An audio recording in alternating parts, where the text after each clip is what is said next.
શું ફરી એકવાર આપણે લોકડાઉનનો સામનો કરવાનો છે? શું ફરી એકવાર આપણે મહામારીમાં સપડાવાના છીએ? શું ફરી એકવાર આપણે એ હોસ્પિટલના ભયાનક દ્રશ્યો જોવાના છે? કે શું ફરી એકવાર આપણે માસ્ક પહેરવાનું છે? આ હું એટલા માટે કહી રહ્યો છું કારણ કે ચીનમાં કંઈક થઈ રહ્યું છે. ચીનમાં છેલ્લા થોડાક સમયથી બધી જ હોસ્પિટલો ભરાઈ ચૂકી છે. ચીનમાં જેટલા પણ સ્મશાનો છે એ ભરાઈ ચૂક્યા છે. આની સાથે સાથે જે ચીન છે એને કથિત રીતે લોકડાઉનની શરૂઆત પણ કરી નાખી છે.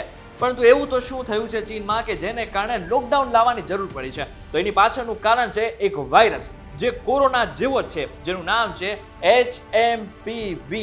હવે આ વાયરસ શું છે?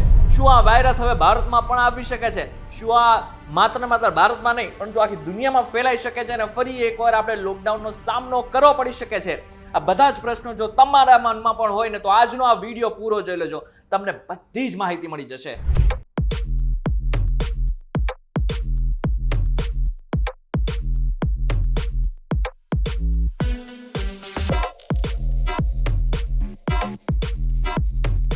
વેલકમ બેક ફોક્સ વીટીવી ગુજરાતી.com પર તમારું સ્વાગત છે. તમે જોઈ રહ્યા છો ડેઈલી ડોઝ અને હું છું આપનો દોસ્ત કરણ ચડોત્રા. અત્યારે સોશિયલ મીડિયામાં એક જ ચર્ચા ચાલી રહી છે, ચીનમાં ફેલાયેલો HMPV વાયરસ. સોશિયલ મીડિયાનું માનીએ તો અત્યારે આ જે HMPV વાયરસ છે ને એ અત્યારે લગભગ ચીનના મોટા ભાગના શહેરોમાં ફેલાઈ ગયો છે. અને જો એ બધા નિષ્ણાંતોનું માનીએ કે જેઓ એકચ્યુઅલમાં ચીન ઉપર નજર રાખીને બેઠા છે, એમનું એવું કહેવું છે કે અત્યારે મોટા ભાગની હોસ્પિટલો ત્યાં ભરાઈ ચૂકી છે. હવે HMPV શું છે? તો HMPV નું નામ છે હ્યુમન મેટાપ્યુમો વાયરસ.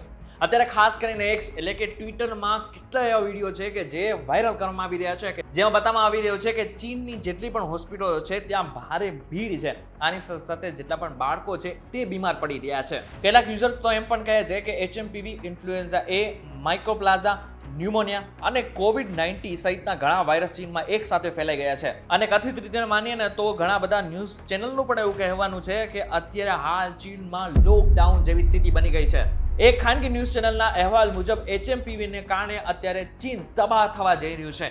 આની સાથે સાથે મહત્વનું છે કે જે લોકોની નજર ચીન ઉપર છે ને એ લોકો એમ પણ ખાસ કહી રહ્યા છે કે HMPV ના કારણે ખાસ કરીને બાળકો અને વૃદ્ધો બીમાર પડી રહ્યા છે. HMPVમાં ફ્લૂ જેવા લક્ષણો જોવા મળી રહ્યા છે અને તેના લક્ષણો પણ COVID-19 જેવા જ છે. સોશિયલ મીડિયા પ્લેટફોર્મ એક્સ ઉપર શેર કરેલા એક પોસ્ટ અનુસાર ઇન્ફ્લુએન્ઝા A, HMPV, માઇકોપ્લાઝા, ન્યુમોનિયા અને COVID-19 સહિત ઘણા વાયરસ ચીનમાં એક સાથે ફેલાઈ રહ્યા છે, જેને કારણે હોસ્પિટલો અને સાથે જેટલા પણ સ્મશાનો છે એ ભરાઈ ગયા છે. બાળકોની હોસ્પિટલો ખાસ કરીને ન્યુમોનિયા અને વ્હાઇટ લંગના વધતા કેસોથી પરેશાન છે. રોયટર્સ ન્યૂઝનું માનીએ ને તો રોયટર્સનું પણ એ જ કહેવું છે કે અત્યારે ચીનમાં કંઈક થઈ રહ્યું છે અને એને જ કારણે મોટા ભાગના લોકો બીમાર પડી રહ્યા છે. અને બીમાર તો પડી રહ્યા છે પરંતુ આની સાથે સાથે જેટલી પણ હોસ્પિટલો છે ત્યાં જગ્યા નથી, જેને જ કારણે ત્યાં મોત થવાની પણ આશંકા છે. આની સાથે સાથે જેટલા પણ ચીનમાં અધિકારીઓ છે ને એ પણ લોકોને ખાસ કરીને માસ્ક પહેરવા અને વારંવાર હાથ ધોવાનું કહી રહ્યા છે કે જેથી આ જે વાયરસ છે ને એ ફેલાય નહીં. પરંતુ પ્રશ્ન એ થાય છે કે આ HMPV વાયરસ છે શું અને એના લક્ષણો શું છે? તો સૌથી પહેલા આપણે વાત કરી લઈએ કે HMPV વાયરસ છે શું. HMPV એટલે કે હ્યુમન મેટાપ્યુમો વાયરસ એ RNA વાયરસ છે, જે ન્યુમોવિરિડે ફેમિલીના મેટાપ્યુમો વાયરસના એક પ્રકારનું વર્ગ છે.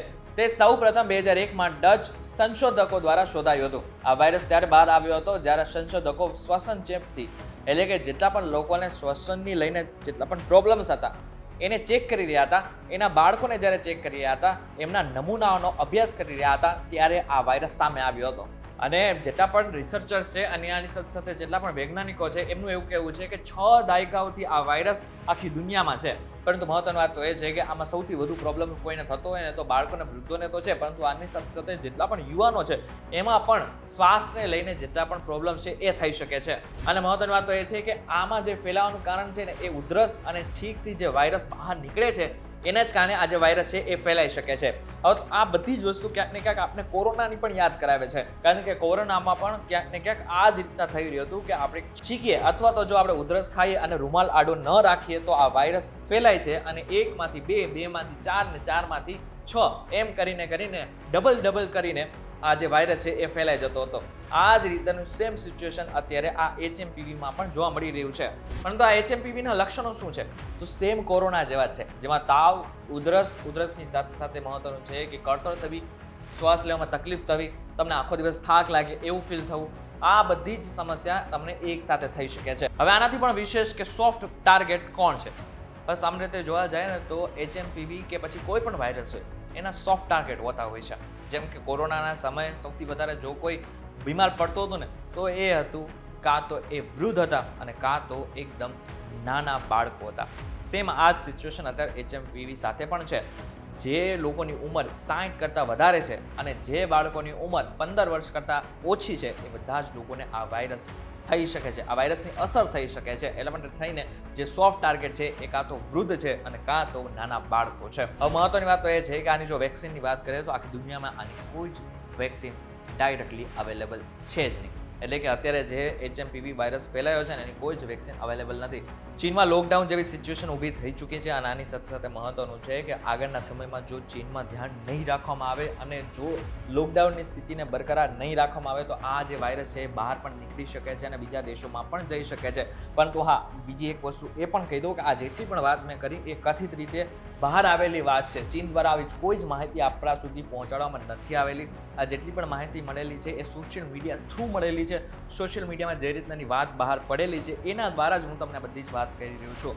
સમાચાર પત્રોમાં પહોંચેલી વાત છે, પરંતુ એની સાથે જે અધિકારીઓ છે, ચીનના જેટલા પણ અધિકારીઓ છે એ આના ઉપર બોલવા રેડી જ નથી. તેઓ તો માત્ર એટલું જ કહી રહ્યા છે કે આ માત્ર ઉધરસ અને તાવના કેસીસ છે. પરંતુ આગળના સમયમાં જ્યારે આ કેસ બહાર આવશે અથવા તો બીજી કોઈ સંશોધન કે પછી કોઈ પણ પ્રકારની ન્યૂઝ બહાર આવશે ત્યારે જ આપણને ખબર પડશે કે એકચ્યુઅલમાં છે શું. પરંતુ આ મુદ્દે લઈને તમારું શું કહેવું છે અમને જરા કોમેન્ટ કરીને ચોક્કસ કહેજો. વિડીયો થકી જો તમને કોઈ ઇન્ફોર્મેશન મળી હોય તો વિડીયો લાઈક અને શેર જરૂરથી કરજો. તો આવા જ ઇન્ફોર્મેટિવ વિડીયોઝ માટે VTVGujarati.com ની અમારી ચેનલ એકવાર સબસ્ક્રાઇબ કરીને આવજો. ફરી મળીશું એક નવા વિડીયો સાથે, એક નવા કોન્સેપ્ટ સાથે. ત્યાં સુધી મને રજા આપો. નમસ્કાર.